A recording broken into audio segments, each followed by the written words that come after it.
जय हिंद। मुझे आपसे ये जो प्रतिसाद मिला जय हिंद का, कल मैं बैंगलोर में था, मुझे नहीं मिला। और शायद इसका कारण ये है, देशभक्त जो होते हैं वो एकदम एक जो इसको बोलते हैं स्पॉन्टेनियस रिएक्शन देते हैं। मैं आप लोगों को जब सुरक्षा के विषय में बताना चाहता हूँ तो मैं अपने अनुभवों के हिसाब से आपके सामने मेरे विचार प्रकट करूँगा। सबसे पहले लोगों को शायद ये समझ ही नहीं है कि जय हिंद का मतलब क्या है। जय हिंद वो दो शब्दों का समन्वय है जो हमारे प्रधानमंत्री जी और एक आम नागरिकों को जोड़ता है। जय मतलब विजय, हिंद मतलब मेरा देश, मेरे देश की विजय। किस में?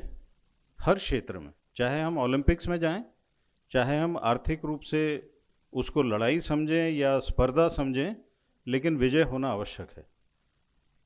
तो चाहे वो ओलंपिक हो, युद्ध क्षेत्र हो, आर्थिक क्षेत्र हो, किसी भी क्षेत्र में आपकी विजय होना चाहिए। ये एक स्वप्न प्रधानमंत्री जी का है और उस स्वप्न को साकार करने के लिए जवाबदारी हम सबकी है। हम आम नागरिक अपने आप को कहते हैं, लेकिन जब तक हम एक टीम बन के काम नहीं करेंगे तो हम अपना विजय नहीं हासिल कर पाएंगे।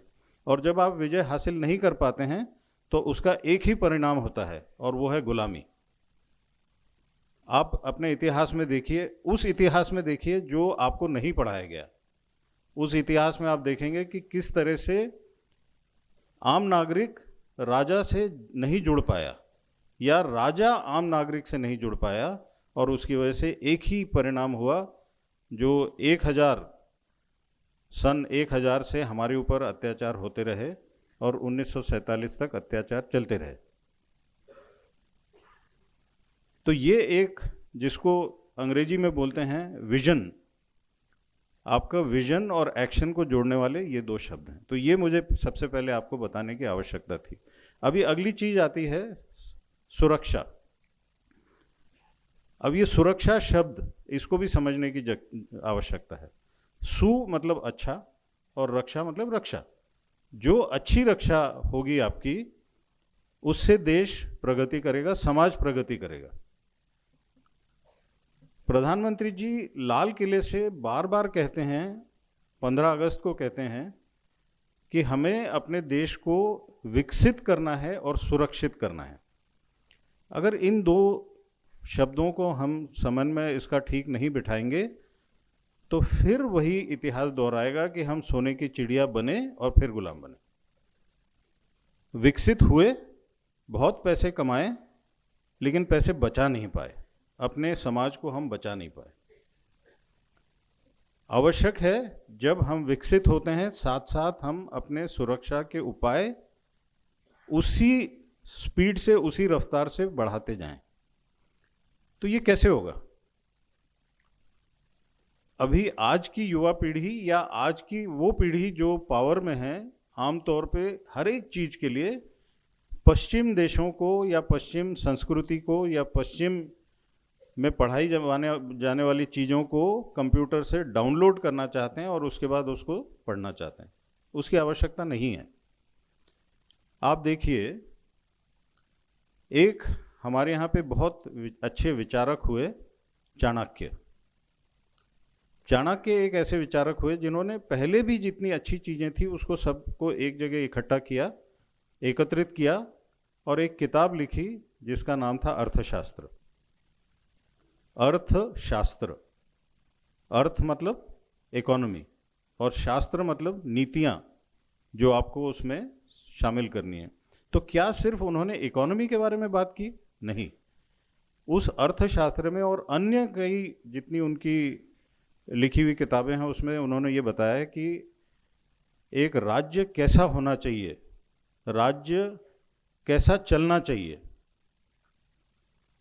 उन्होंने एक राज्य को अपने एक, हमारी जो बॉडी होती है उससे तुलना की। उन्होंने एक थियरी दी जिसको बोलते हैं सप्तांग थियरी। सप्तांग थियरी मतलब उन्होंने कहा कि जो हमारी ह्यूमन बॉडी है उसी तरह से राज्य भी एक बॉडी की तरह है। जिसमें जो विचार करने की शक्ति है और विचार करने की जवाबदारी है वो सिर की होती है, बुद्धि की होती है, जिसको उन्होंने कहा स्वामी।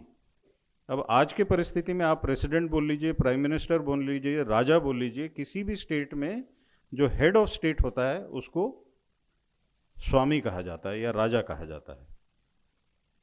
वो देश के अच्छे बुरे का विचार करता है, देश की प्रगति का विचार करता है, देश की सुरक्षा का विचार करता है, देश की आज की परिस्थिति और आने वाले समय का विचार करता है। लेकिन वो अकेला सब कुछ नहीं कर सकता, उसको एडवाइजर्स चाहिए होते हैं, जिसको उसने उस समय उन्होंने बोला अमात्य। और ये हमारे इतिहास में हर जगह पे है। शिवाजी के 8 एडवाइजर थे जिनको अष्टप्रधान कहा जाता था। यही चीज मुगलों ने भी की थी, उन्होंने नवरत्न रखे थे। मतलब एडवाइजर होना आवश्यक है, एक व्यक्ति अकेला अच्छी तरह से देश नहीं चला पाएगा। अब ये देश को जो चलाना है उसके लिए देश की पॉपुलेशन होना जरूरी है और देश की सीमाएं होना जरूरी है। तो उन्होंने एक चीज ये बोला कि देश बनेगा राजा से बनेगा, उसके अलावा देश की सीमाएं होनी चाहिए और देश के अंदर पॉपुलेशन होना चाहिए और इसकी व्यवस्था करनी जरूरी है। ये एक और रंग है। फिर उस पॉपुलेशन को और उस अर्थव्यवस्था को, एक अर्थव्यवस्था हमें डेवलप करनी पड़ेगी। उसके अलावा इस अर्थव्यवस्था को और देश को बचाने के लिए हमें इंफ्रास्ट्रक्चर डेवलप करना पड़ेगा। तो अर्थव्यवस्था को उन्होंने कहा कोष और इंफ्रास्ट्रक्चर को उन्होंने कहा दुर्ग, और पॉपुलेशन और सीमाओं को उन्होंने कहा जनपद। उसके बाद उन्होंने कहा ये हमारा राज्य या देश कैसे चलेगा, इसके लिए हमारे आसपास के जितने देश हैं उनके साथ हमें संबंध बनाना पड़ेगा। तो उन्होंने वो एक उसको टर्म दिया मित्र। उनका ये कहना नहीं था कि आपके देश के चारों तरफ जितने भी देश होंगे वो आपके मित्र होंगे, बल्कि उन्होंने ये कहा कि जहां पे आपकी सीमाएं लगी होंगी वो निश्चित तौर पे आपके मित्र नहीं होंगे, लेकिन उनकी सीमा जिसके साथ लगी है उनको आपको मित्र बनाना है।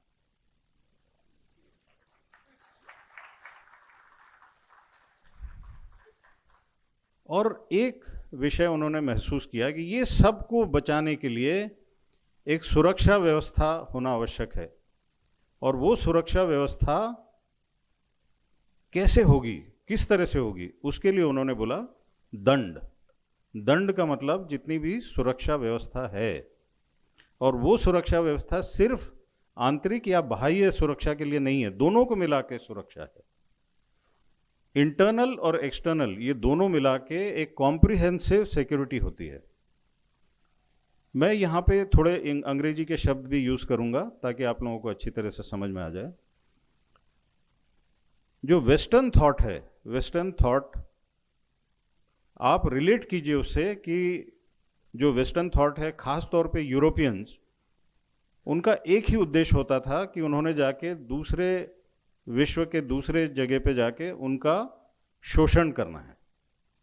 और शोषण किस तरह से होता है? 2 तरह से होता है, एक आर्थिक तौर पे और एक सामाजिक तौर पे। और वो दोनों करने के लिए आपको दंड की आवश्यकता होती है, यानी मिलिट्री पावर की आवश्यकता होती है। आपने कभी भी कहीं देखा है दुनिया में कि कोई एक इकोनॉमिक पावर अपनी खुद की सेना रखता है? ईस्ट इंडिया कंपनी ने अपनी एक सेना रखी थी। वो क्यों रखी थी? ताकि वो हमारे यहाँ पे जो छोटे छोटे राज्य हैं उनके ऊपर शासन कर सकें। और यही हुआ हमारे देश में।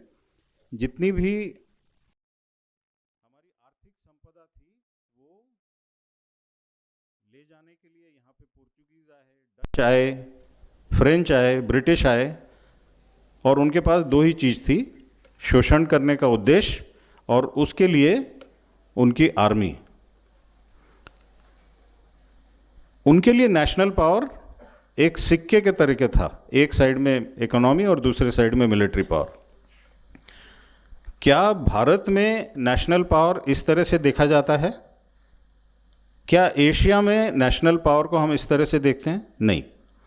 जो हमारा ओरिएंटल थॉट है ये नॉलेज ड्रिवन है। और इसलिए हम इसको कॉम्प्रिहेंसिव नेशनल पावर बोलते हैं। और वो कॉम्प्रिहेंसिव नेशनल पावर को सुरक्षित रखने के लिए टर्म जो यूज़ किया जाता है उसको कहते हैं कॉम्प्रिहेंसिव नेशनल सिक्योरिटी। उसमें क्या क्या आता है, दोबारा चाणक्य के पास मैं आपको ले जाता हूँ। उन्होंने जब बोला कि इकोनॉमिक सिक्योरिटी होनी चाहिए, वही प्रधानमंत्री जी आज बोलते हैं विकसित देश।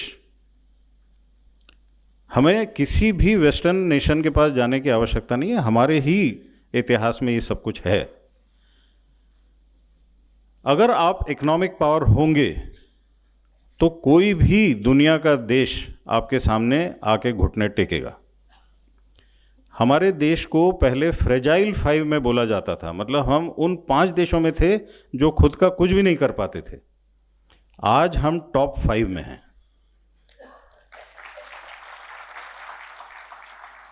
आज जब हम टॉप 5 में हैं तो हम G20 कर पाते हैं, लोग हमें मानते हैं, और G20 का हम विकास करके 125 देशों के साथ बात कर पाते हैं। कोविड को हम आराम से बाकी देशों के तुलना में हम निपट पाते हैं। तो क्या ये सिर्फ इकोनॉमिक सिक्योरिटी है?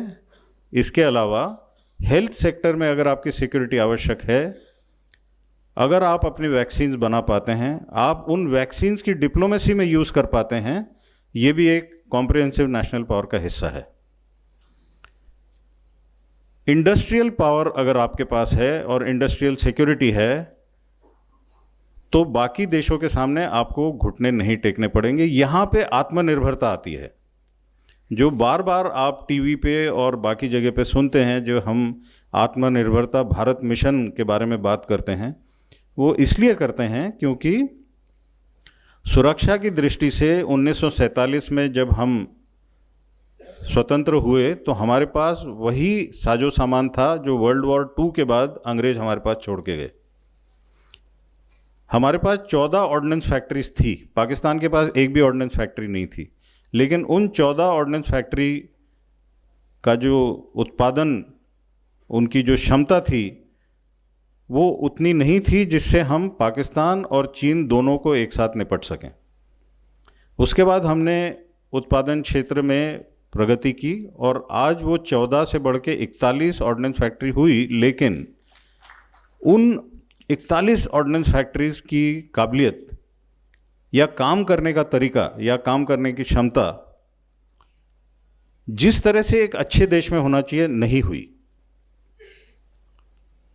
स्वतंत्र होने के बाद पाकिस्तान, जिसके पास एक भी ऑर्डिनेंस फैक्ट्री नहीं थी, आज उनके पास 14 ऑर्डिनेंस फैक्ट्रीज हैं। लेकिन उन 14 ऑर्डिनेंस फैक्ट्रीज की काबिलियत हमारे 41 से ज़्यादा है। ऐसा क्यों हुआ? हमारे देश में जो आम तौर पे सोच विचार है, मुझे देश क्या देगा, मैं देश को क्या दूंगा, वो नहीं है। अगर 8 घंटे की शिफ्ट है, अगर सुबह 8 बजे आना है, लेकिन ऑर्डिनेंस फैक्ट्री का अगर मजदूर या कार्यकर्ता कर्मचारी 10 बजे आता है और उसके बाद अगर उसको 8 घंटे की शिफ्ट में 4 घंटे ब्रेक ही चाहिए, तो उत्पादन कैसे होगा? और अगर उसके बाद ओवर टाइम लेके वो काम करेगा तो जो मैन्युफैक्चरिंग है उसका कॉस्ट बढ़ेगा, उसका कॉस्ट बढ़ेगा, क्वालिटी कम होगी और आपके पास उतना उत्पादन नहीं होगा। यही हुआ और जिसकी वजह से 2019 में प्रधानमंत्री जी ने निर्णय लिया कि हम ऑर्डिनेंस फैक्ट्रीज का कॉर्पोरेटाइजेशन करेंगे, उसको प्राइवेट सेक्टर के साथ compete कराएंगे, उसको हम संरक्षण दे के देश का नुकसान नहीं करेंगे। अब मैं आपको ये इसलिए बता रहा हूं कि ये भी सुरक्षा का एक पहलू है। आप खुद के लिए अपने हथियार, गोला बारूद अगर नहीं बना पाते हैं तो आपका इंडस्ट्रियल सिक्योरिटी कमज़ोर होता है। टेक्नोलॉजिकल सिक्योरिटी एक और विषय है। अगर टेक्नोलॉजी के लिए हर बार हमें जाके दूसरे देशों के सामने हाथ फैलाना पड़ता है तो वो जो देश हैं वो समझ जाते हैं कि इस देश को यानी भारत को किस तरह से एक्सप्लॉइट किया जाए। तकरीबन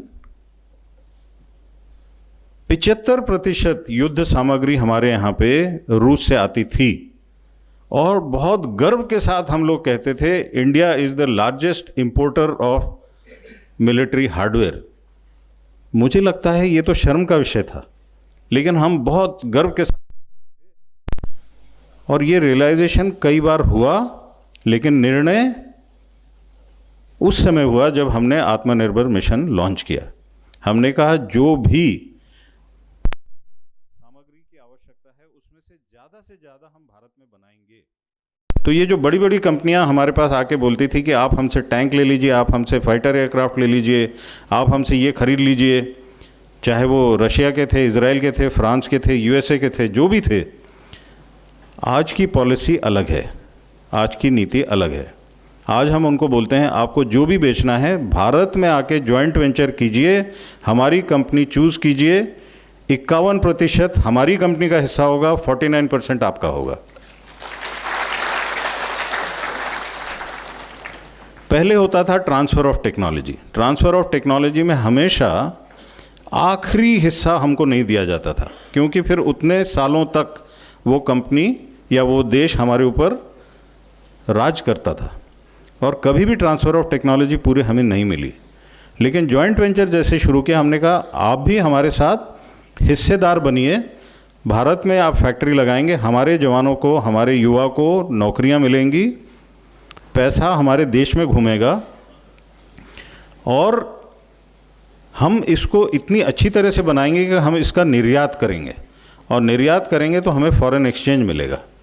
ये नीति जब हमने बनाई तो काफ़ी दिनों तक, काफ़ी महीनों तक हंगामा हुआ कि नहीं ये तो बिल्कुल फेल होने वाला है और भारत सरकार की ये नीति बिल्कुल गलत है।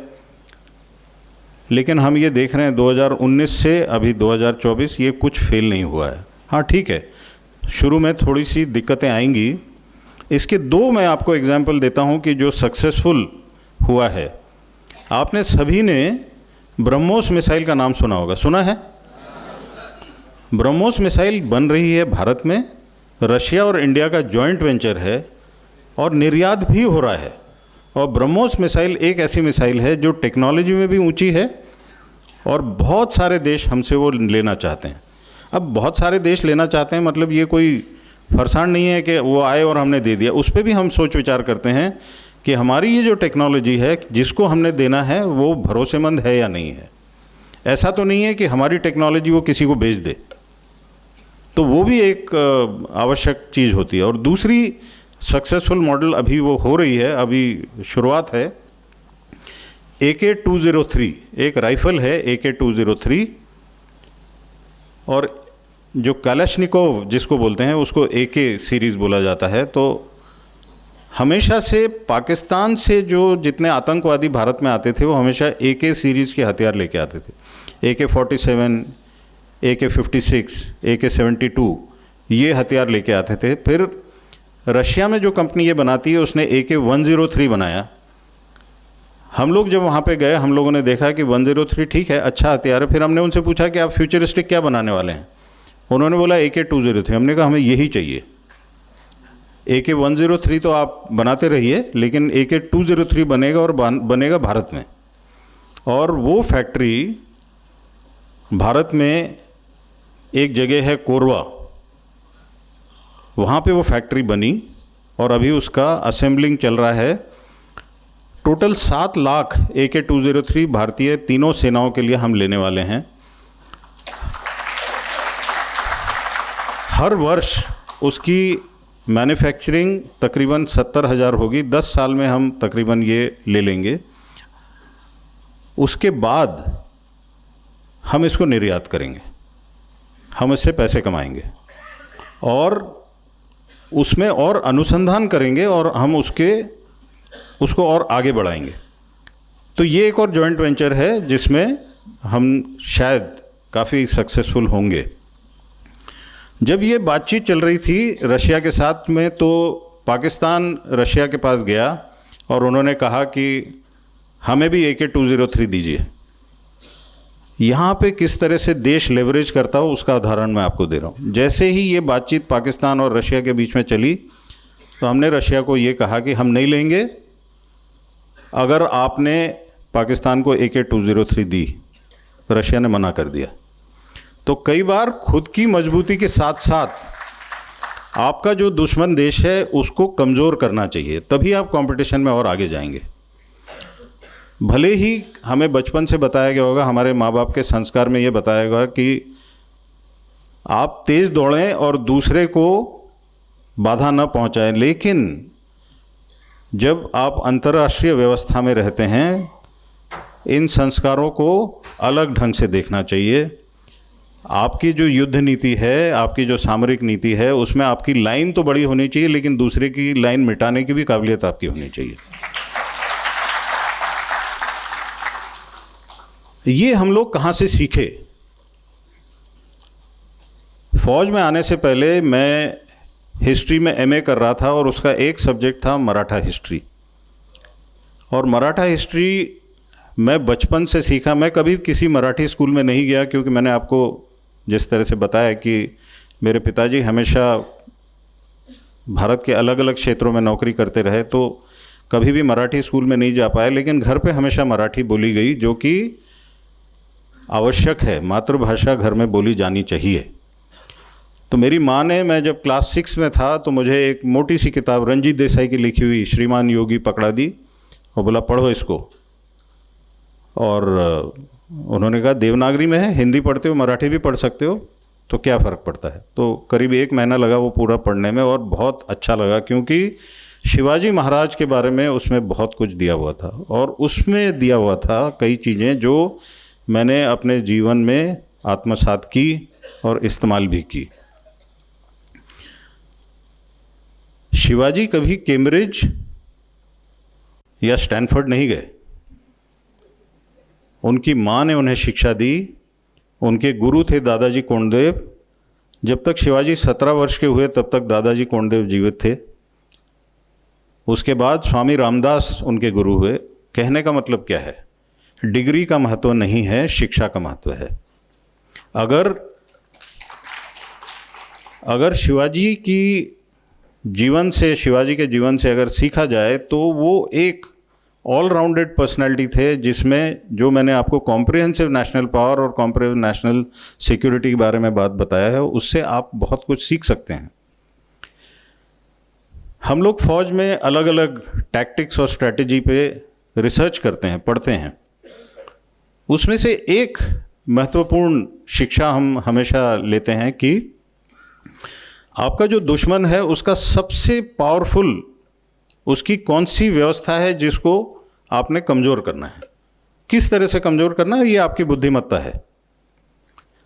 जब अफजल खान शिवाजी को मारने के लिए आया और वो जब बीजापुर से चला तो उसने कहा मैं शिवाजी की गर्दन लेके आऊँगा।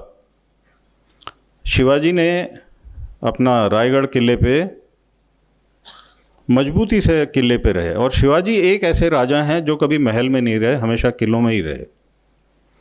तो वो जो स्वामी मैंने आपको बताया, वो अगर स्वामी ऐसा होगा कि वो ऐश्वर्य में रहे तो कभी जीत नहीं पाएगा। लेकिन अगर स्वामी अपने देश को इस तरह से लीड करे कि हम अगर लड़ाई के क्षेत्र में हैं तो मैं भी आपके साथ लड़ाई के क्षेत्र में हूँ, तो शिवाजी हमेशा किलों में रहे। वो एक ऐसा राजा था जिसने 400 से ऊपर किले बनाए या मजबूत किए। और उनका ये कहना था कि जिस तरह से हमने मुगलों की तबाही की है, एक दिन औरंगजेब निश्चित तौर पे दक्खन में उतरेगा और उसकी सेना आके यहाँ पे महाराष्ट्र का जो ये हिंदवी स्वराज है इसको नष्ट करने की कोशिश करेगा। एक एक किला इतना मजबूत होना चाहिए कि मुगलों की सेना को एक किला जीतने के लिए 1 वर्ष लगे। तो 400 वर्ष तक हमारा स्वराज रह सकता है। और ये एक स्वप्न था जो शिवाजी और संभाजी जाने के बाद भी उनके जो अनुयायी थे उन्होंने ये पूरी लड़ाई लड़ते हुए 1808 तक हिंदवी स्वराज को जीवित रखा। अफजल खान की बात जो मैं बता रहा था, अफजल खान की सबसे मजबूत टुकड़ी थी उसकी आर्टिलरी, तोपखाना। अगर तोपखाने के साथ लड़ाई लड़नी है तो शिवाजी का तोपखाना मजबूत नहीं था। तो इसलिए शिवाजी सह्याद्री पर्वत श्रृंखला में रायगढ़ में रहे और वो लगातार पत्र व्यवहार होता रहा अफजल खान से कि मैं आपको मिलना चाहता हूँ, आप मेरे से बड़े हैं लेकिन मैं बहुत कमज़ोर हूँ, तो क्यों ना आप आके मेरा आतिथ्य स्वीकार करें। तो आप आइए, मैं आपको पूरी इज्जत के साथ रिसीव करूँगा। और अफजल खान उस गुरूर में था, उसने आर्टिलरी पीछे छोड़ दी और वो ट्रैप हो गया। और उसके बाद उसका क्या हुआ वो आपको सबको पता है। तो यहाँ पे सुरक्षा के तरीके से हमें ये देखना है कि आज हम किस सुरक्षा के खतरे को देख रहे हैं। दो आइडेंटिफाइड एडवर्सरीज हैं हमारे, पाकिस्तान और चाइना। और जैसे जनरल बिपिन रावत साहब हमेशा कहते थे कि हमारे देश को 2.5 फ्रंट का खतरा है। तो वो जो हाफ है वो देश के अंदर है। तो जो आंतरिक खतरा है वो अगर हाफ हो तो मैथमेटिशियन बोलेगा हाफ है ये तो, लेकिन वो हाफ का जो खतरे का पैमाना है वो 2 से भी ज़्यादा है। वो चीज़ हमें जानने के लिए दोबारा मैं आपको कौटिल्य के पास ले जाता हूँ, जहाँ उन्होंने कहा हर एक नागरिक इस पूरी व्यवस्था में बहुत महत्वपूर्ण है। हर एक नागरिक, जैसे हमारे बॉडी के अंदर सेल्स होते हैं, हर एक सेल का महत्व है। उस सेल को अपने महत्व का अंदाज़ा ही नहीं होता, उसको लगता है सब ठीक है। हर एक नागरिक को लगता है ठीक है, मुझे इसमें क्या लेना देना है, मैं कोई कॉम्बैट ड्रेस तो पहनता नहीं हूँ, मैं तो एक नागरिक हूँ, मैं एक कर्मचारी हूँ, मैं एक किसान हूँ। लेकिन जब उस सेल को कैंसर पकड़ता है, आप आज भी अपने चारों तरफ देख लीजिए, जब वो सेल को कैंसर पकड़ता है तो वो आसपास के जितनी भी बॉडी के अंदर नुकसान कर सकता है वो करेगा। आज जो आंदोलन हो रहे हैं ये उसका प्रमाण है। तो इसलिए सिर्फ टैंक खरीदना, फाइटर एयरक्राफ्ट खरीदना, सेना को बढ़ाते जाना, ये सही नहीं है। पिछले 75 साल में आप एक रिसर्च कीजिए, ऑडिट कीजिए, देश का सबसे ज़्यादा नुकसान poor law and order, poor governance की वजह से हुआ है। आप देख लीजिए, कहीं पे बस जल रही है, कहीं पे पुलिस थाना जल रहा है, कहीं पे एम्बुश हो रहा है, कहीं पे कुछ हो रहा है, कहीं पे कुछ हो रहा है। जो डिस्ट्रिक्ट कलेक्टर है वो डर के मारे प्रगति नहीं कर पा रहा है। इसका मतलब है आंतरिक सुरक्षा में कुछ ना कुछ चूक हो रही है। हमने सबने ये सोचा कि हमारे देश में डेमोक्रेसी, लोकतंत्र, प्रजातंत्र होना चाहिए, बहुत अच्छा है, हमें होना चाहिए। लेकिन उस कॉन्स्टिट्यूशन में या उस संविधान में केवल फंडामेंटल राइट्स को ही देखना है क्या? या directive principles of state policy के अंदर जो ड्यूटीज दी हैं उसको कौन देखेगा और उसको कौन कार्यान्वित करेगा? यहां पे एक आदत आमतौर पे ये पड़ गई है कि जब मुझे कुछ बताया जाएगा तो मैं करूंगा, और अगर मुझे वो बताया जाएगा लेकिन उस पर कोई दंड नीति नहीं है तो मैं नहीं करूंगा। तो फंडामेंटल राइट्स के आप पीआईएल कर देते हैं, फंडामेंटल राइट्स के लिए आप कुछ भी कर देते हैं, लेकिन ड्यूटीज़ के लिए आप कुछ नहीं करते। तो ये एक आंतरिक सुरक्षा में बहुत आवश्यक है। और इसका एग्जाम्पल है, इजराइल का एग्जाम्पल लीजिए। इजराइल में हर एक नागरिक उसी दृष्टि से देश के लिए काम करता है जिस तरह से उनका राष्ट्राध्यक्ष काम करता है। क्यों? एक टर्म है, इजराइल को एग्जिस्टेंशियल थ्रेट है, उनको चारों तरफ से घेरा हुआ है दुश्मनों ने, और अगर वो अपने देश की सुरक्षा हर एक व्यक्ति नहीं करेगा तो वो होगा जो हमास ने उनके साथ किया है। हमास ने अभी ये किया, ये कैसे हुआ? टेक्नोलॉजी में इजराइल बहुत आगे है, बहुत ज़्यादा आगे है, और हर लड़ाई वो जीता रहा है सिवाय एक आध लड़ाई के। ये जब इस तरह का आपका ग्राफ ऊपर जाता है तो थोड़ा सा घमंड आना निश्चित है, और उन्होंने टेक्नोलॉजी को ज़्यादा प्राधान्य दिया और ह्यूमन रिसोर्स को प्राधान्य कम दिया। मेरे इजराइल में बहुत मित्र हैं, मैं उनके साथ कई बार चर्चा करता हूं। उनके जो खुफिया विभाग वाले हैं वो भी मेरे मित्र हैं, आज के जो उनके सेनाध्यक्ष हैं वो भी मेरे मित्र हैं। और मैंने उनसे पूछा भी कि क्या किया, कैसे हुआ ये? और उनका एक ही उत्तर था कि हम लोग अपने आप को ओवर एस्टिमेट कर गए और फिलिस्तीनियों को अंडर एस्टिमेट कर गए। फिलिस्तीनियों को जो बाहर से सपोर्ट ईरान का था वो ये लोग कभी फैक्टर ठीक से नहीं कर पाए। क्या गलती हुई? इजराइल के अंदर लेबर कम था, फिलिस्तीनियों को हर रोज अंदर आने देते थे, उसका ठीक से मैपिंग नहीं हुआ, उसका मैपिंग होना चाहिए था। ये पूरा जो इजराइल में हुआ किस्सा, ये उनके दक्षिण क्षेत्र में हुआ। दक्षिण क्षेत्र में बहुत बड़ा रेगिस्तान है जिसको नेगेव डेजर्ट कहते हैं। आमतौर पे इजराइल के जितने उच्च अधिकारी थे उनका सबका ये कहना था कि दक्षिण में कोई कुछ नहीं करेगा क्योंकि वहाँ तो डेजर्ट है। लेकिन इस तरह की जो कार्रवाई हुई वो दक्षिण में हुई। और आपको ये मान के आश्चर्य होगा कि जो पिछले 2 सेनाध्यक्ष इंक्लूडिंग जो अभी के हैं, वो दोनों ही दक्षिण में कमान अधिकारी रह चुके हैं। तो कहीं ना कहीं ये चूक, क्या हम ये चूक कर रहे हैं? हमें ये भी देखना है कि ज़्यादा टेक्नोलॉजी पे ध्यान दे के जो ह्यूमन कैपिटल है, मैं उसको ह्यूमन रिसोर्स कम बोलता हूँ, मैं उसको ह्यूमन कैपिटल बोलता हूँ, उस पर अगर आप ध्यान नहीं देंगे आप बैलेंस नहीं रहेंगे। आपके गाड़ी के चारों पहिए समान तौर पे प्रेशर होना चाहिए, नहीं तो गाड़ी टेढ़ी चलेगी। जैसे महाभारत में आपको भगवत गीता बताई जाती है, भगवत गीता का एक लेसन हम लोग फौजी हमेशा लेते हैं। वो लेसन है कि जब आपको सक्सेस मिलता है तो आपको उसका घमंड नहीं करना चाहिए, और जब आपको किसी चीज़ में फेलियर होता है तो उससे टोटली उदास होने की आवश्यकता नहीं, बैलेंस रहिए। अगर आप बैलेंस रह सकते हैं, आप किसी भी समय किसी भी दुश्मन के खिलाफ हमेशा जीतेंगे। छोटी सी एक चीज़ आपको मैं बताना चाहता हूँ कि ये सब इंस्पिरेशन या शिक्षा हम कहाँ से लेते हैं। भारत की जो सेना है उसमें हर एक यूनिट, जो यूनिट होती है सबसे नीचे जिसको बोलते हैं बटालियन, हर एक बटालियन में एक सर्वधर्म स्थल होता है जिसमें मंदिर, मस्जिद, गुरुद्वारा और गिरजाघर ये होता है। सबको समान रूप से देखा जाता है। वहाँ पे पंडित जी भी होते हैं, वहाँ पे मौलवी भी होते हैं, वहाँ ग्रंथी भी होते हैं, और वहाँ पे पास्टर या प्रीस्ट भी होता है। जब मौलवी जी छुट्टी जाते हैं तो पंडित जी उनका काम करते हैं, जब पास्टर छुट्टी जाता है तो ग्रंथी जी उसका काम करते हैं, और कभी किसी को ये इसमें हीन भावना नहीं होती है। हम लोग ये मानते हैं कि एक जो स्पिरिचुअल शक्ति है वो हमारे इस सर्वधर्म स्थल में है। हम कोई भी महत्वपूर्ण काम करने से पहले वहाँ जरूर माथा टेकते हैं, चाहे वो कमाना अधिकारी मुसलमान हो लेकिन ट्रुप्स गढ़वाल के हों, हिंदू हों, लेकिन उसका धर्म वो होता है जो ट्रुप्स का धर्म होता है।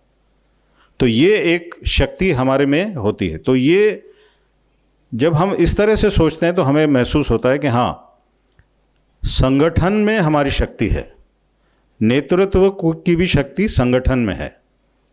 तो जो आप लोग यहाँ बैठे हैं ये भी तो एक संगठन है, और अगर संगठन में शक्ति है तभी विजय निश्चित है। बाहर के देश के कई लोग हमारे पास आते हैं और हमें उनको मैसेजिंग करनी होती है। मैसेजिंग का मतलब है नैरेटिव्स। कई फॉरेन देश के, कई विदेशों के चीफ ऑफ आर्मी स्टाफ आते हैं, चीफ ऑफ डिफेंस स्टाफ आते हैं। हम आमतौर पे उनको एक पुस्तक भेंट करते हैं जिसमें हमारे देश के तीनों सेनाओं के पिक्चर्स होते हैं। 1971 की जो सरेंडर सेरेमनी उसका भी पिक्चर होता है, और ये हम उनको एक मैसेजिंग करते हैं कि देखिए आप जिससे बात कर रहे हैं ना वो ये है। तो जब जनरल रावत सीडीएस बने या चीफ ऑफ आर्मी स्टाफ थे तो एक बार हम दोनों बैठ के चर्चा कर रहे थे। तो हमारे चर्चा का विषय ये था कि जिस चीज़ से हमें मोटिवेशन मिलती है वो तो इसके अंदर हमने लिखी नहीं है। दूसरे देशों को कैसे बताया जाएगा कि हमारी आंतरिक शक्ति कहाँ से आती है? मोटिवेशन कहीं ना कहीं से तो आती है ना। क्या वो ब्रिटिश ट्रेडिशन से आती है? नहीं, वो हमारे अंदर जो संस्कार हैं जो माँ बाप ने हमें दिए हैं उससे आती है। तो उस किताब का जो पहला पन्ना है उसमें एक पेंसिल स्केच बनाया गया जिसमें मर्यादा पुरुषोत्तम श्री राम का पेंसिल स्केच था।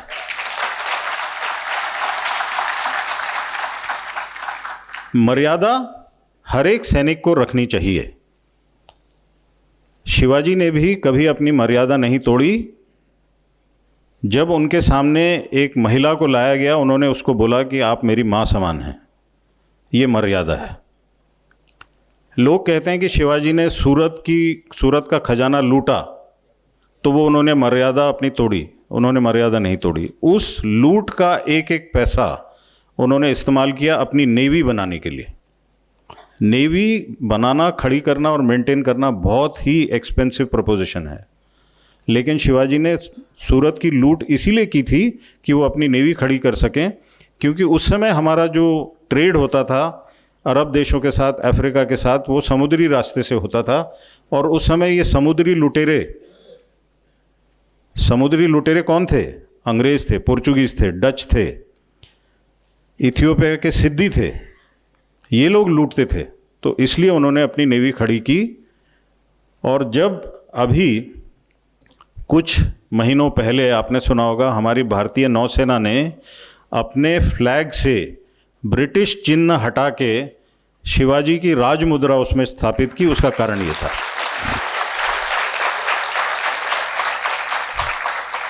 तो जो मैं आपको अपनी इंटेलेक्चुअल सिक्योरिटी के बारे में बता रहा था, जिसमें आपको अपने ऊपर एक गर्व होना चाहिए, अभिमान होना चाहिए, पॉजिटिव लेवल तक, अहंकार नहीं होना चाहिए, तो ये एक और एक्टिविटी थी जिसमें हम सब दोबारा से अपने इतिहास के साथ, अपने संस्कृति के साथ जुड़ रहे हैं।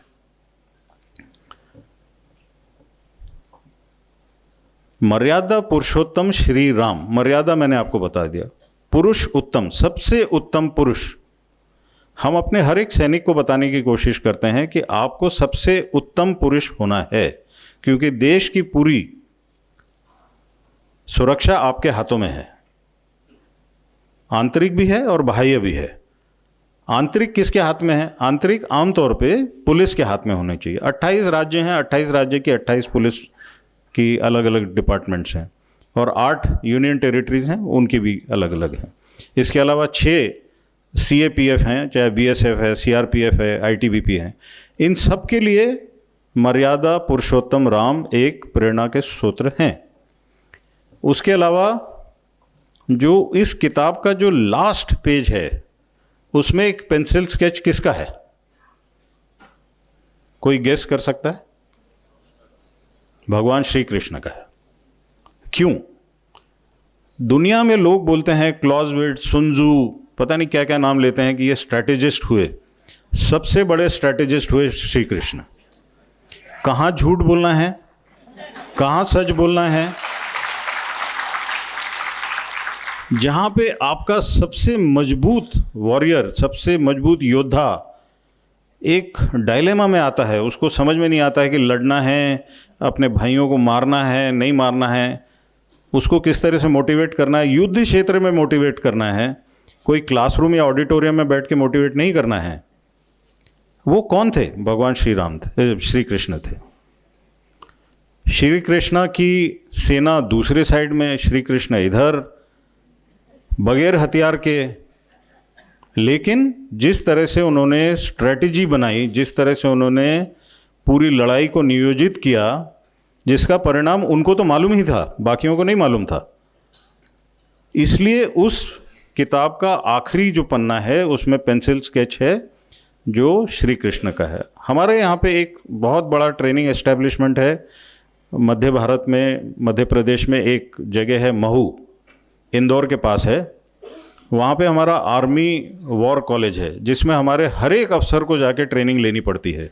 3 महीने की ट्रेनिंग होती है एज अ मेजर, 2 महीने की ट्रेनिंग होती है एज अ लेफ्टिनेंट कर्नल, और कर्नल के लेवल पे 1 साल की ट्रेनिंग होती है। वहाँ पे घुसते से ही सबसे बड़ा, मेरे ख्याल से 50-60 फुट का वो चित्र है जिसमें गीता ज्ञान दे रहे हैं श्री कृष्ण को अर्जुन, श्री कृष्ण दे रहे हैं अर्जुन को। और वो हर एक व्यक्ति जब वहाँ से गुजरता है तो उसके ऊपर एक छाप पड़ती है कि हमें हर एक चीज़ स्ट्रैटेजी के हिसाब से लड़ना है। अब स्ट्रैटेजी का मतलब क्या है? आमतौर पे हर एक का विश्वास ये होता है कि अगर सेना है तो वो लड़ाई लड़ने के लिए। आप सभी मानते हैं? मैं नहीं मानता। सेना का अस्तित्व है इतना मजबूत होना कि लड़ाई की नौबत ही नहीं आनी चाहिए।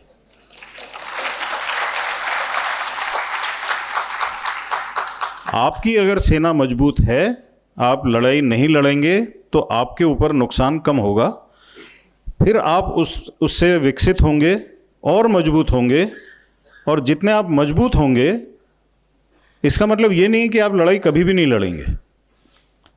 चाणक्य ने दोबारा ये कहा है कि हर एक राजा का कर्तव्य है कि जहां पे आवश्यक हो देश को मजबूत करे और देश का विकास करे। विकास करने के दो उदाहरण उन्होंने दिए हैं, सैन्य बल से हार्ड पावर और दूसरा सॉफ्ट पावर। जब हम अखंड भारत का नक्शा देखते हैं तो वो काफ़ी कुछ सॉफ्ट पावर का है। अगर अंकोर वाट तक हम उसको देखते हैं वो सॉफ्ट पावर है। अगर हम पूरा वेस्ट एशिया को देखते हैं वो भी सॉफ्ट पावर है। कई बार ये हम लोग भूल जाते हैं। मैं 3 साल तक अफ्रीका में था। एक छोटा सा देश है लेसोतो, उस देश में उनकी सेना की ट्रेनिंग मैं करवा रहा था और मुझे वहाँ पे भारत के सॉफ्ट पावर का अंदाज़ा महसूस हुआ। जो वहाँ के सेना के जो जवान थे वो आमतौर पे मुझे जब मेरे से आके बात करते थे तो वो बोलते थे कि सर बचपन में ना स्कूल में जो हमारे शिक्षक थे वो भारत से आए हुए थे। तो ये अशोका के पीरियड की बात नहीं कर रहा हूँ, मैं आज की बात कर रहा हूँ कि आज अगर आपके शिक्षक अफ्रीका में सब तरफ गए हैं तो वो आपका सॉफ्ट पावर है। भारत ने कभी भी किसी जगह पे कब्जा तब तक नहीं किया जब तक उसकी आवश्यकता नहीं थी। हरि सिंह नलवा नाम के एक सिख योद्धा थे। वो एक योद्धा थे जिनको देख के अफगान डरते थे। हरि सिंह नलवा ने उस खैबर पास पे एक किला बनाया जिसको अफगान कभी जीत नहीं पाए। हरि सिंह नलवा जब मारे भी गए तब तक उनकी बॉडी को ऐसे इरेक्ट रखा गया ताकि अफगान वहाँ पे हमला ना करें। और ये इतिहास में हम लोगों को नहीं पढ़ाया गया। असम में लचित बोरफुकन एक बहुत बड़े योद्धा हुए जिन्होंने मुगलों को धूल चटाई, उसके बारे में हमको नहीं पढ़ाया गया। मैं बार बार इसके बारे में क्यों बता रहा हूँ, ये भी इंटेलेक्चुअल सिक्योरिटी का एक हिस्सा है। अगर आप अपने इतिहास को सही और पूरा नहीं पढ़ाएंगे और इतिहास को सिर्फ आप दिल्ली का इतिहास भारत के इतिहास के नाम पे थोपेंगे तो इस देश की कमजोरी निश्चित है।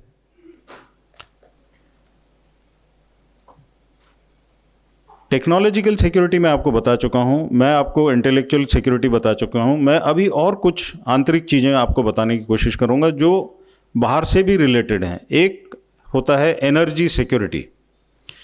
एनर्जी सिक्योरिटी आज की परिस्थिति ये है कि हमारे 75% से अधिक हमारा डिपेंडेंस ऑयल के ऊपर है, फॉसिल फ्यूल के ऊपर है, और वो हमारा ऑयल आता है वेस्ट एशिया से। अभी लगातार प्रधानमंत्री जी और उनके मंत्री इस चीज़ पे जोर दे रहे हैं कि हमें रिन्यूएबल एनर्जी पे जोर देना है, हमें ऑल्टरनेट सोर्स ऑफ फ्यूल पे जोर देना है, हमें ग्रीन हाइड्रो पे जोर देना है।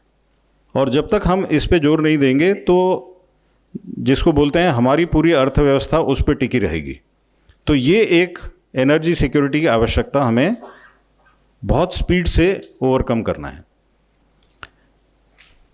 एग्रीकल्चरल सिक्योरिटी एक और विषय है। 1965 का मैं एक उदाहरण आप लोगों को देना चाहता हूँ। मैं 1965 में स्कूल में जाने वाला बच्चा दिल्ली में रहता था और 1965 में पाकिस्तान ने हमारे ऊपर हमला इसलिए किया था क्योंकि 1962 में चीन से हमारी हार हुई थी और बहुत ही बुरी पराजय हुई थी, जिसके लिए आज भी हम अपने आप को माफ़ नहीं कर सकते। और हम हमेशा अपने जवानों और अफसरों को यही बोलते हैं कि 1962 दोबारा नहीं होना चाहिए। वो एक हमारे लिए मोटिवेशन बन गया। 1965 में जब हमारे ऊपर हमला हुआ उस समय हमारी आर्थिक और खाद्य परिस्थिति क्या थी। हमारे यहाँ पे PL 480 के नाम पे बाहर से गेहूं आता था, खराब गेहूं आता था, लाल किस्म का गेहूं आता था, हम लाल रोटियां खाते थे। और हमारा ग्रीन रेवोल्यूशन जो चला था उस समय तक उसका रिजल्ट आया नहीं था, बड़े डैम्स का रिजल्ट आया नहीं था। और जो अंग्रेज़ों ने हमारे एग्रीकल्चर की हालत की थी उसकी वजह से हम भुगत रहे थे। और उस समय अयूब खान थे पाकिस्तान के, उन्होंने सोचा कि अभी ये सही मौका है, भारत की सेना पराजित परिस्थिति में है और भारत के प्रधानमंत्री लाल बहादुर शास्त्री हैं जिनका कद 5 फुट का है। तो एक पंजाबी मुसलमान, उसको सिर्फ कद काठी के हिसाब से घमंड हुआ और उसने भारत के ऊपर हमला किया। मैं उस समय स्कूल में था, मुझे याद है ऑल इंडिया रेडियो एक ही चैनल था जिसके ऊपर उन्होंने भाषण दिया, ज़बरदस्त भाषण दिया। उन्होंने कहा कि हमारे यहाँ पे खाद्यान्न की कमी है, मुझे मेरी सेनाओं को खाद्य अन्न देना है, इसलिए प्रधानमंत्री के तौर पे मैं दिन में सिर्फ एक बार खाना खाऊंगा और सप्ताह में एक दिन उपवास रखूंगा। और उन्होंने आह्वान किया कि देश के जितने भी नागरिक हैं वो जो भी कर सकते हैं। मैं आपको ये बता सकता हूँ, हम तो स्कूल के बच्चे थे, मैं तो क्लास 2nd या 3rd में था, हमने भी वही किया। अगर ऐसी परिस्थिति आती है तो आपकी सेना कैसे लड़ाई लड़ेगी? क्या वो परिस्थिति चेंज हुई? हमारे यहाँ चेंज हुई, हम अभी मजबूत हैं। रशिया यूक्रेन के अंदर ये अभी निश्चित तौर पे पता लग गया कि यूक्रेन में बनने जो गेहूं उत्पादन है वो अब यूरोप में नहीं जा रहा है। तो यूरोप की वो परिस्थिति है जो 65 में हमारी थी। जिस समय आप ग्लोबलाइजेशन के एक विचित्र स्वप्न में जाते हैं और आप उस समय आपको लगता है कि मेरी सिक्योरिटी की जवाबदारी नेटो की है और मेरी जो खाद्यान्न की जवाबदारी है वो यूरोपियन यूनियन की है, तो इसको कहते हैं आउटसोर्सिंग ऑफ सिक्योरिटी। तो आउटसोर्सिंग ऑफ सिक्योरिटी होगी तो आप गुलाम बनेंगे। और इसीलिए वो लोग बार बार जब हमारे विदेश मंत्री जयशंकर जी को बोलते हैं कि आप रशिया से तेल क्यों ले रहे हैं, और जयशंकर जी बोलते हैं अगर मैं तेल नहीं लूँगा तो आपकी भी गाड़ी नहीं चलेगी, क्योंकि मैं वहाँ से ऑयल लेता हूँ, क्रूड ऑयल, उसको रिफाइन करता हूँ और आप ही को देता हूँ जिससे आप उस गाड़ी से इस मंच पे आए हैं।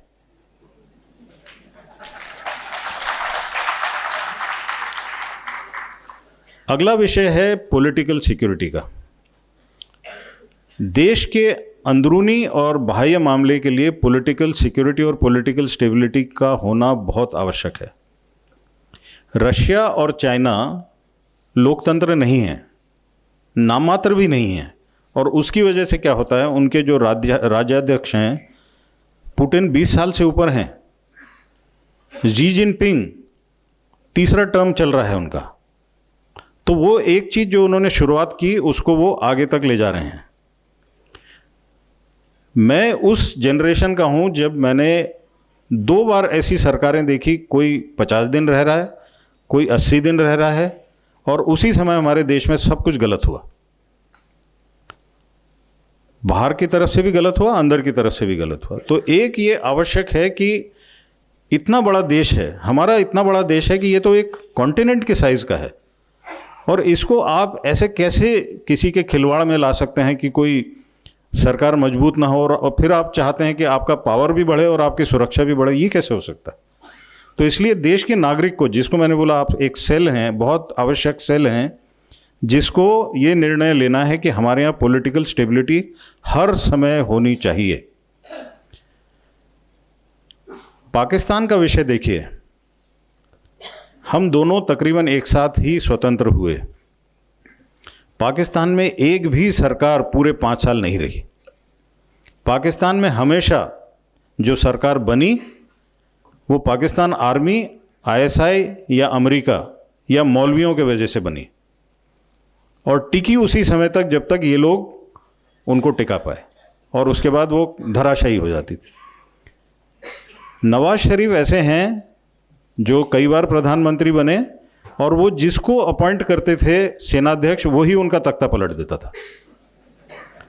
भारत में ऐसी नौबत नहीं आई, ना आएगी। मैं आपको इस मंच से खड़े होकर बता रहा हूं कि भारत की सेना संविधान की इज्जत करती है, और कभी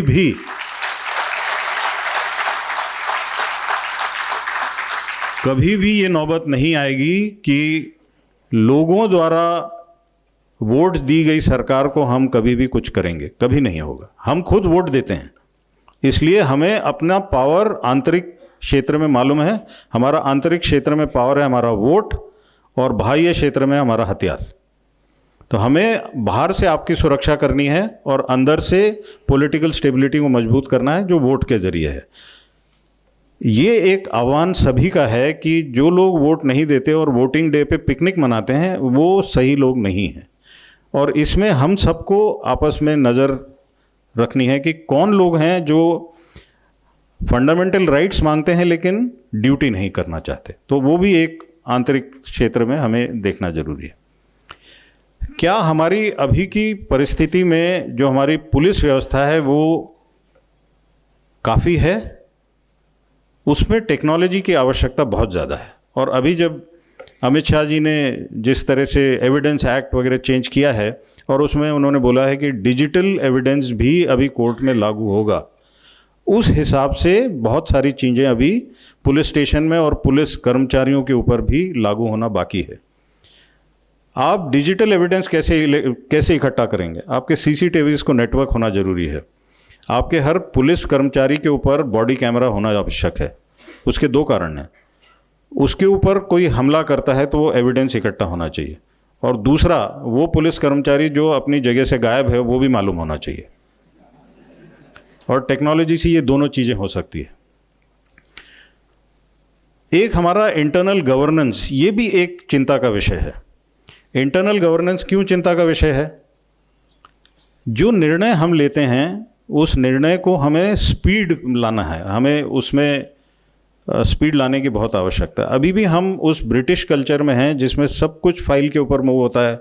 25 लोग उसके ऊपर फाइल के ऊपर कमेंट करते हैं और वो फिर 2 साल के बाद पता लगता है कि ये प्रोजेक्ट आउटडेट हो गया, क्योंकि टेक्नोलॉजी तो हर 18 महीने में चेंज हो रही है। तो ये एक अंदरूनी व्यवस्था भी चेंज होना आवश्यकता है और इसके लिए टेक्नोलॉजी है। अभी डिजिटल इंडिया में ये आराम से हो सकता है।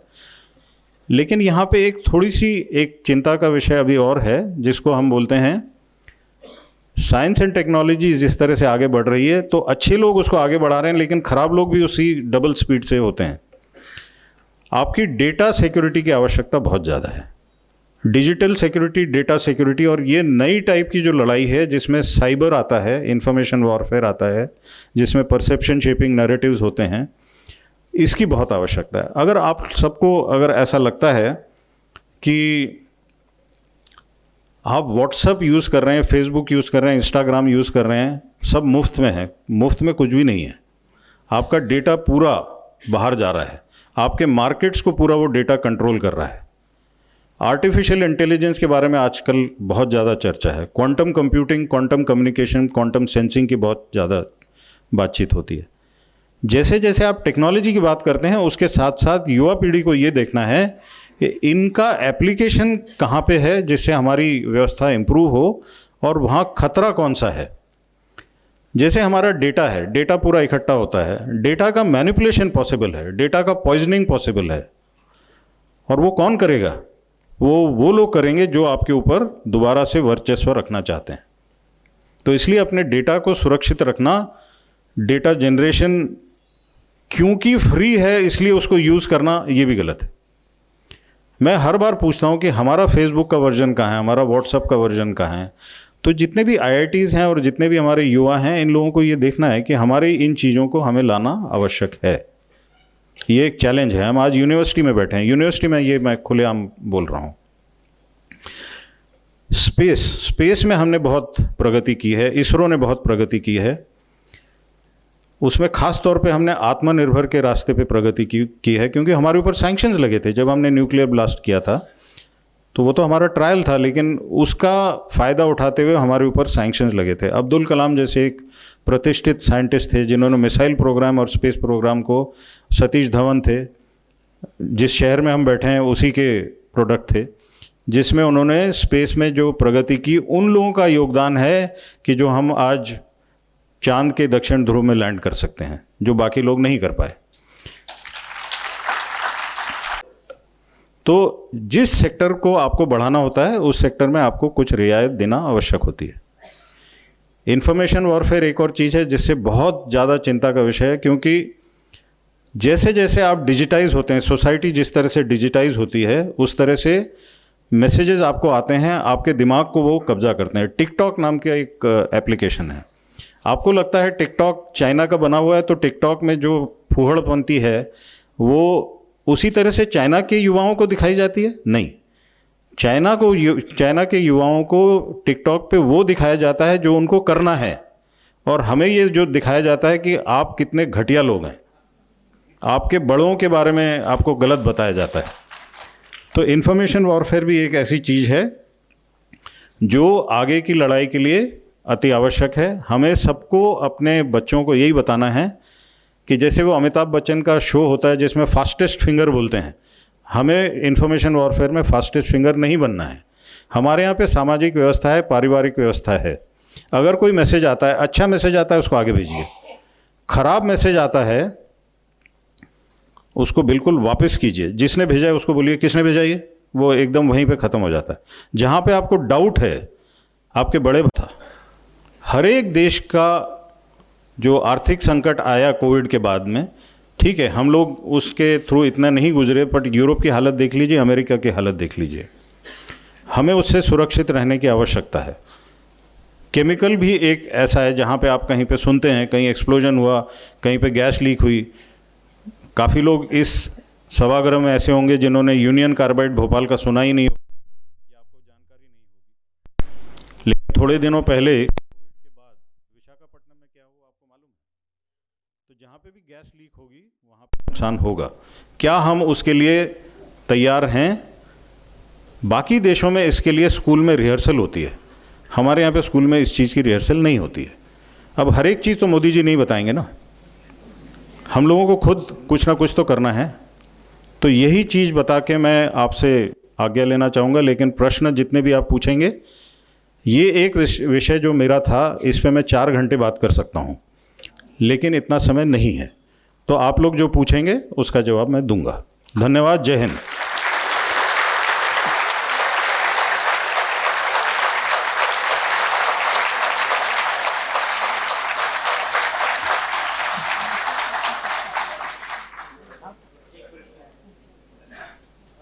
जैसे कि आपने बताया कि हमारे यहाँ बहुत प्रोटेस्ट हो रहे हैं किसान के नाम पर, या तो शाहीन बाग के, शंभू बॉर्डर्स पर, जो ह्यूमन राइट्स के नाम पर। तो कभी कभी हमारी पुलिस या तो आर्मी मजबूर भी हो जाती है। तो क्या नेशन के भी राइट्स नहीं हो सकते पावरफुल इसके आगे, ह्यूमन राइट्स के आगे, या तो सिटीजन राइट्स के आगे नेशनल राइट्स होने चाहिए जो सर्वोपरि होना चाहिए? ऐसा नहीं हो सकता ताकि शाहीन बाग और ना बन सके? जो आपने बोला बिल्कुल सही है, और इसके आगे मैं जाऊंगा। पहली बात, हमारे यहाँ पे व्यवस्था ये होनी चाहिए कि जो ईमानदारी से काम कर रहा है उसको मजबूत और करना है, उसको कमज़ोर नहीं करना है। जब हम लोग जब मणिपुर में, नागालैंड में, मिज़ोरम में हम लोग जब कार्य कर रहे थे, अभी भी कर रहे हैं, हमारे ऊपर ह्यूमन राइट केसेस लगाए गए। हमें जाके ये प्रूव करना पड़ रहा है कि हमने ये नहीं किया। दूसरी बात, हमने अगर सर्जिकल स्ट्राइक्स किए तो हमको ये बोला जाता है कि आप एविडेंस दीजिए। ये कैसी व्यवस्था है? मतलब मैं अपनी जान खतरे में डालूं और फिर आपको आके बताऊं कि मैंने कुछ गलत नहीं किया, ये कैसी व्यवस्था है? तो ये व्यवस्था चेंज होने के लिए पूरे समाज को चेंज होना है, और उससे भी ज़्यादा हमारी जो जुडिशरी है उसके अंदर भी ये एक रियलाइजेशन आना आवश्यक है। श्रीनगर बार काउंसिल में, जिसको हम शब्द बोलते हैं रेडिकलाइजेशन, इतना ज़्यादा रेडिकलाइजेशन है कि हमें वहाँ पे काम करते समय ये सोचना पड़ता था कि अगर मैं ये करूँगा तो इसका असर जुडिशरी में क्या होगा। 2013 में मैं बारामूला में डिविजनल कमांडर था, 19 डिवीज़न में कमांड कर रहा था। तो वहाँ पे एक ऐसा मोर्चा चला जिन्होंने मेरे जवानों के ऊपर पथराव और बहुत कुछ हमले किए। और हमारे सेना में एक बड़ा सिंपल सा है, हम पुलिस नहीं हैं। पुलिस को बोला जाता है घुटने के नीचे फायर करो, सेना में बड़ा सिंपल है, ठोको। और उसमें एक जो पथराव करने वाला था, ताहिर सोफी नाम का, वो मारा गया। उस दिन विधानसभा में मुख्यमंत्री उमर अब्दुल्ला के आंखों से आंसू टपक रहे थे कि एक मेरा जवान मारा गया। और उसके करीब 1 महीने बाद जो राज्यपाल थे उनके घर पे एक मीटिंग हुई जिसमें मैं भी गया। तो राज्यपाल ने मेरी तरफ इशारा करते हुए उमर अब्दुल्ला जी को बोला कि आप इनको जानते हैं? बोला नहीं, मैं नहीं जानता हूँ। बोले ये वही हैं जिसकी वजह से आप रोए? तो उन्होंने उस समय मुझे बोला कि ये तो हमें करना पड़ता है। ये जो भावना है करना पड़ता है, ये चेंज होना आवश्यक है।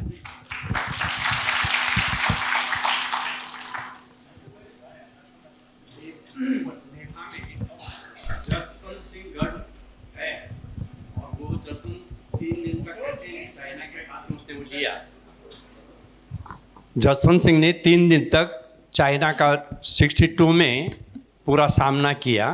तो उसमें कौन सी टेक्नोलॉजी थी जिसमें एक व्यक्ति ने 3 दिन तक एक ब्रिगेड को रोक कर रखा? जो आप जसवंत सिंह की बात कर रहे हैं, जसवंत सिंह गढ़वाल राइफल्स के हैं, मैं भी गढ़वाल राइफल्स का हूँ। तो इसलिए जो टेक्नोलॉजी जसवंत सिंह के पास थी वो मेरे पास भी है, और वो है जज्बा।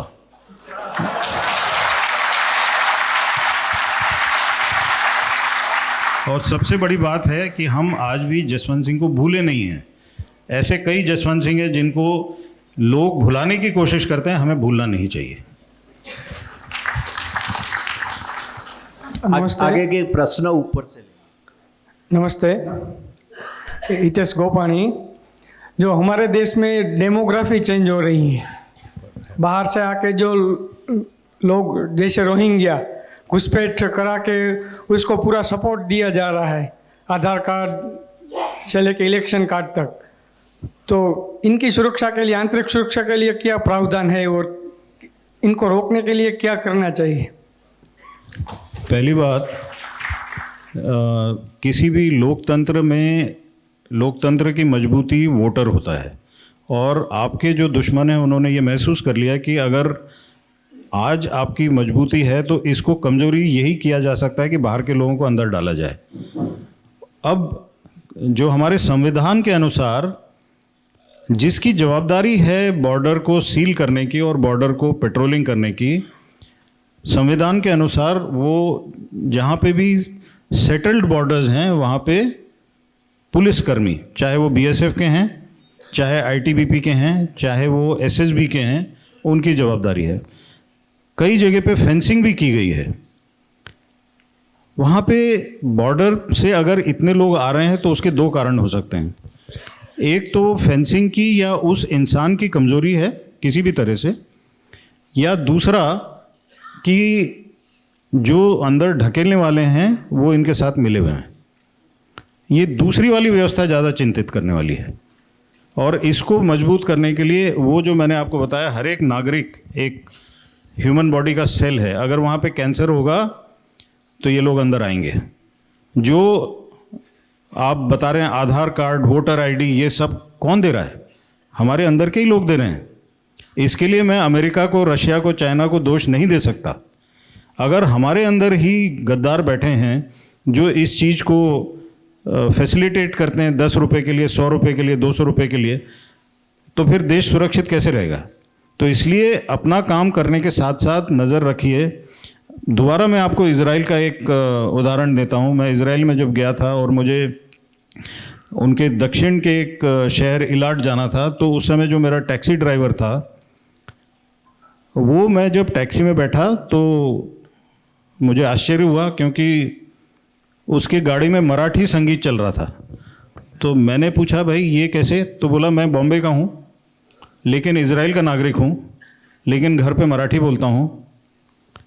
और मैंने फिर उससे बातचीत करते समय पूछा कि ये आप बार बार इधर उधर क्या देखते हैं? बोला मैं नागरिक हूँ और मेरी आंखें मेरे देश के लिए हैं। अगर कोई भी चीज़ गलत होगी तो मुझे इमीडिएटली इन्फॉर्म करना है। तो मैंने कहा आपको इन्फॉर्म करने के लिए कोई नंबर है? तो वो जो एक सनशेड होता है ना, उसको उसने नीचे किया, उसके ऊपर नंबर लिखे हुए थे कि अगर आपको ये चीज़ मिलती है तो आपने इधर फ़ोन करना है। अगर ये चीज़ है, ये व्यवस्था, आंतरिक व्यवस्था हमारे पुलिस कर्मियों को करना आवश्यक है। अगर जिस तरह से अभी हमारी सरकार काम कर रही है, तो मुझे ऐसा भरोसा है कि आगे चल के ये होगा। अंतिम अंतिम 2 प्रश्न लेंगे संक्षिप्त, 1 मिनट किया। नमस्ते सर, संजय सारस्वत बड़ौदा से। सर इधर हाँ, बोलिए बोलिए। सर इसमें विषय कैसा है, जैसे अभी आपने बताया कि आर्मी अपनी इतनी स्ट्रांग होनी चाहिए कि युद्ध ना करना पड़े, तो सर एक स्कूल ऑफ थॉट ये भी है, जैसे चाइना और इंडियन आर्मी को जब कंपेयर करते हैं तो Indian army is considered to be a battle hardened army, तो जिसका एक अपने को एक एडवांटेज मिलता है। तो अगर हर समय हम पीस पोजीशन में रहते हैं तो कहीं ना कहीं वो एक डिसएडवांटेज भी होगा। लाइक चाइना को बोलते हैं कि they are just playing on optics, और एक्चुअल में ग्राउंड पे वो इतने पावरफुल नहीं है। दूसरा सर मेरा इशू ये है कि ऐसा सर रिलेटेड ही है इससे, सर जिस तरीके से बोल रहे हैं कि जो फॉर्मल वॉरफेयर है आने वाले टाइम में वो नहीं रहेगा, जिस हिसाब से अपना जो फाइनेंशियल सिस्टम जो सब ऑनलाइन होता जा रहा है, तो आने वाले टाइम में सिर्फ यही होगा कि उसका फाइनेंशियल जो सेटअप है ऑनलाइन वाला, उसी को क्रैश कर दो तो ऑटोमेटिक इकोनॉमी भी खत्म हो जाएगी और देश भी खत्म हो जाएगा। तो ये नया फॉर्म ऑफ वॉरफेयर है, उसके लिए भी सर क्या चलेगी सर? Thank you sir. 2-3 चीज़ें हैं जिसको आप ध्यान रखिए। पहली बात, ये भ्रम मत पालिए कि लड़ाई नहीं होगी।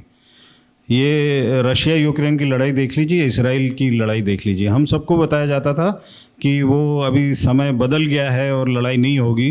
ये देख लीजिए 2 साल के ऊपर लड़ाई चल रही है, बंद नहीं हो रही है। तो इसलिए वहाँ पे भी अपनी कमज़ोरी उजागर मत कीजिए, उसके लिए भी तैयार रहिए और नए फॉर्म ऑफ वॉरफेयर के लिए भी तैयार रहिए। अगर आपका डिजिटल इंडिया हो रहा है तो डिजिटल सिक्योरिटी बहुत आवश्यक है। अगर आपका क्रिटिकल इंफ्रास्ट्रक्चर है, जिसको क्रिटिकल इंफॉर्मेशन इंफ्रास्ट्रक्चर कहते हैं, वो बैंकिंग है, हेल्थ सेक्टर है, मोबिलिटी सेक्टर है, आपकी रेलवेज मूव होती हैं, एयरलाइंस मूव होती हैं, आपकी इकोनॉमी मूव होती है, ये सब वल्नरेबिलिटी बढ़ती है जैसे जैसे आप डिजिटल होते जाते हैं। लेकिन उससे ज़्यादा महत्वपूर्ण क्या है, अगर देश के ऊपर कोई संकट आता है तो क्या आपने भी हल्ला मचाना है? आप देख लीजिए जिस तरह से एक न्यूक्लियर एक्सीडेंट जापान में होता है और जापान के लोग उसकी वजह से पैनिक में नहीं आते हैं, वो अपने देश में बैलेंस तरीके से उस संकट का सामना करते हैं। तो अगर जापान कर सकता है तो हमारे नागरिक क्यों नहीं कर सकते? लेकिन अगर हमारे यहाँ पे संकट आने से पहले ही आप पैनिक मोड में आ जाते हैं तो ये एक बड़ा डेंजरस समय है। इसलिए स्टेबिलिटी बहुत आवश्यक है, नेशनल रेजिलियंस बहुत आवश्यक है। नुकसान नई लड़ाई में बहुत ज़्यादा होगा, ये एक मान के चलिए आप, क्योंकि लिथैलिटी जिस तरह से हथियार हैं वो बहुत ज़्यादा खतरनाक हैं। डिजिटल इंफ्रास्ट्रक्चर में और नुकसान होने की पॉसिबिलिटी है, तो ये होगा। लेकिन अगर आपको ये क्लियर है कि ये होने वाला है तो उसकी तैयारी कीजिए, और उसकी तैयारी हर एक समय लाल किले से प्रधानमंत्री नहीं बताएंगे। उसके लिए हम सबको तैयार होना है और हम सबको देश को मजबूत करना है। नागरिक हैं और हमारी संस्कृति है। संस्कृति का क्या मतलब होता है? जो संस्कृति है अच्छी संस्कृति है हमारी, तो अच्छी संस्कृति के हिसाब से हमें रहना है। हमें अपने पड़ोसियों को देख के उनसे गलत चीज़ें नहीं सीखनी है। आपने सही बोला कि चीन की जो आर्मी है वो कॉम्बैट हार्डन या बैटल हार्डन नहीं है। लास्ट लड़ाई उन्होंने 1979 में वियतनाम के खिलाफ लड़ी थी, जिसमें वो पराजित हुए थे। वियतनाम एक ऐसा देश है जिसने 3 सुपर पावर्स को पराजित किया है, लेकिन दुनिया की व्यवस्था बड़ी विचित्र विडंबना है। सिक्योरिटी काउंसिल में वो तीनों हारे हुए परमानेंट मेंबर हैं और वियतनाम वहाँ नहीं है। सर, अंतिम प्रश्न, अंतिम। Actually I have 2 questions.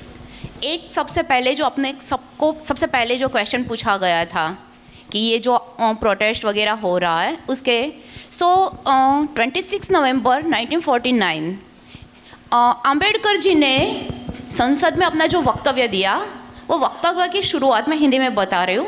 वो ये था कि यदि हमें हमारी लोकशाही बचाए रखनी है, सिर्फ राजकीय नहीं सामाजिक, तो हमें जो विरोध के 3 अनकॉन्स्टिट्यूशनल पार्ट्स हैं वो छोड़ने होंगे। और ये 3 चीज़ें हैं असहकार आंदोलन, सविनय कानून भंग and Satyagraha. So does he mean this satyagraha and these all Protestant are unconstitutional? And another thing, दूसरा क्वेश्चन, जो आपने वक्तव्य में इट इज़ क्वाइट डिफरेंट, अपने वक्तव्य में एक बात कही शिवाजी महाराज के बारे में। आपने बोला कि शिवाजी महाराज ने सूरत को लूटा। अब यहाँ पे 5 जनवरी 1664 शिवाजी महाराज ने सूरत के ऊपर आक्रमण किया और उनकी लड़ाई थी इनायत अली खान जो मुग़ल कमांडर थे। उन्होंने जो भी खजाना अपने साथ रायगढ़ फोर्ट में लेके गए वो खजाना था ये मुग़ल एम्परर्स का। It was not taken from common person. So how can we say कि उन्होंने लूटा? एंड क्योंकि ये तो सारे राजा करते थे ना कि जो भी आक्रमण किया जो राजा जीतता क्वेश्चन है, पूछिए आप प्लीज। हाँ जी, वो लेके जाता था। सो isn't it a wrong narrative? क्या हम लूटा ये वर्ड रॉन्ग नरेटिव के कह सकते हैं क्या? ओके, पहली बात, सत्याग्रह अनकॉन्स्टिट्यूशनल है या नहीं। देखिए, जब हम अंग्रेज़ों के हम गुलाम थे तब तक सत्याग्रह का महत्व था। जब हमारा स्वशासन आ गया है तो उस जो शस्त्र उस समय था अब उसको छोड़ना चाहिए। जैसे हम सत्याग्रह कहते हैं, सत्य, अब हमारा स्वशासन है, सुशासन है, तो उस समय हम कौन से सत्य की बात कर रहे हैं? जो हमारी सरकार है वो हमारी है, बाहर की सरकार नहीं है। तो अभी यहाँ पे आपको वोटिंग का पावर दिया गया है जो अंग्रेज़ों के टाइम पे नहीं था। आपको यहाँ पे PIL का अधिकार दिया गया है, तो आप सत्याग्रह में कहाँ जा रहे हैं? तो इसका मतलब ये है कि उस समय तक अगर आपके पास तलवार थी, अगर उस तलवार को आप किचन में अभी सब्जी काटने के लिए इस्तेमाल करेंगे तो अपना हाथ काट लेंगे। दूसरी बात, शिवाजी ने मुगलों को लूटा ये सुन के बड़ा अच्छा लगता है, और शिवाजी ने सिर्फ इनायत खान को नहीं लूटा। आपको याद होगा एक पर्टिकुलर लड़ाई में अंग्रेज़ों ने अपनी तोपें दी थी मुगलों को, आदिल शाह को दी थी। जैसे ही शिवाजी को ये पता लगा कि मेरे किले के ऊपर ये तोपें जो चली थी ये अंग्रेज़ों की थी, तो राजापुर नाम की एक जगह है, वहाँ पे जाके शिवाजी ने उनको भी लूटा था। तो ये जैसे उस समय होता था, और शिवाजी के पास पैसे कमाने का और ज़रिया क्या था? एक चीज़ बड़ी सिंपल है, उन्होंने कभी भी अपने किसानों को तंग नहीं किया। उन्होंने अपने किसानों की देखभाल की, किसानों के ऊपर जो अत्याचार होते थे बाहर से आए हुए लोगों का, उसका वो कंपनसेशन देते थे। लेकिन उन्होंने एक फ़ौज के लिए भी एक अच्छा तरीका सिखाया। जैसे मैं हर बार बता रहा हूँ कि नागरिक महत्वपूर्ण है, उनकी स्टैंडिंग आर्मी और वॉलंटियर आर्मी में एक कॉम्बिनेशन था। हर एक गांव में, हर एक मोहल्ले में एक अखाड़ा होता था। हर एक नागरिक अपने आप को मजबूत रखता था। हर एक नागरिक वहाँ पे युद्ध कला, युद्ध कौशल के लिए अपने आप को तैयार रखता था। हर एक गांव में घोड़े रहते थे, और वो घोड़े वहाँ की नस्ल के थे, अरबी घोड़े नहीं थे। उन्होंने ये सिखाया कि आपका राज्य भी चल सकता है और राज्य का हर एक व्यक्ति हमेशा लड़ाई के लिए भी तैयार रह सकता है। जब वो लड़ाई नहीं करेगा, कृषि करेगा। जब वो कृषि का सीज़न नहीं है और लड़ाई आ गई तो लड़ाई भी लड़ेगा। तो इसका मतलब, कहने का मतलब ये है कि वहाँ से बहुत कुछ चीज़ें सीखने की हैं। सिर्फ ये सीखना आवश्यक नहीं है कि 1630 में वो पैदा हुआ और 1680 में मर गए। ये जो शिक्षण पद्धति है ये गलत है।